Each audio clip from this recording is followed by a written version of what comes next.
Selon le Premier ministre Amadou Ba au Sénégal, le gouvernement a exprimé sa volonté d'organiser des élections transparentes, inclusives et paisibles à l'occasion de la présidentielle prévue en février 2024.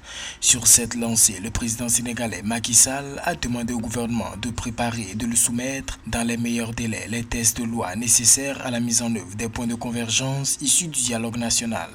Le Premier ministre estime que les conclusions et recommandations importantes formulées lors du dialogue national constitue la base d'un consensus au sein de la classe politique et de la société civile.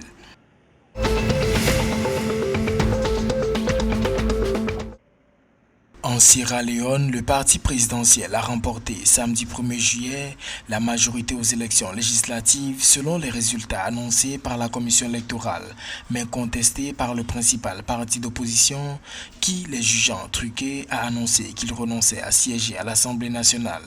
Le Parti du peuple de la Sierra Leone a remporté 81 sièges et le Parti du Congrès de tout le peuple APC de l'opposition a réuni 54 sièges, puis 14 chefs traditionnels complète le nouveau Parlement, selon les chiffres annoncés par le chef de la commission électorale, Mohamed Koné.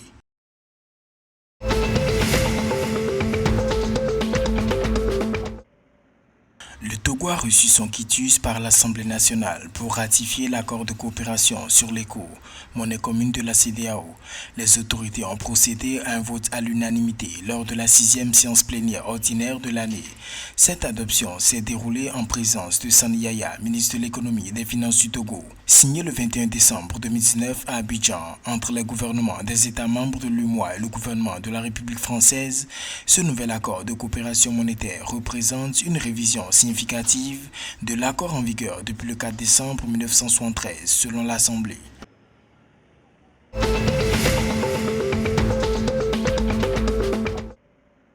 Samedi 1er juillet, une masse populaire a manifesté dans plusieurs villes du Burkina Faso pour témoigner de son soutien aux autorités de la transition. Répondant à l'appel de la coordination nationale des organisations de la société civile, des milliers de personnes se sont rassemblées pour réaffirmer leur soutien au capitaine Ibrahim Traoré et son gouvernement. Le porte-parole de la CNOSC, Justin Dabiré, a déclaré que cette manifestation a pour but de faire comprendre à l'opinion nationale et internationale que la légitimité de la transition tire sa source du peuple burkinabé qui se reconnaît dans les décisions prises par les autorités en place.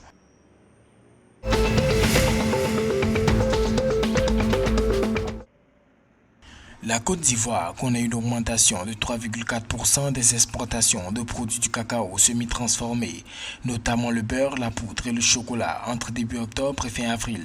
Ceci équivaut à un total de 308 503 tonnes selon les données provisoires portuaires publiées le 1er juillet. En revanche, les exportations de fèves brutes ont chuté de 7,8% à 1 97 999 tonnes.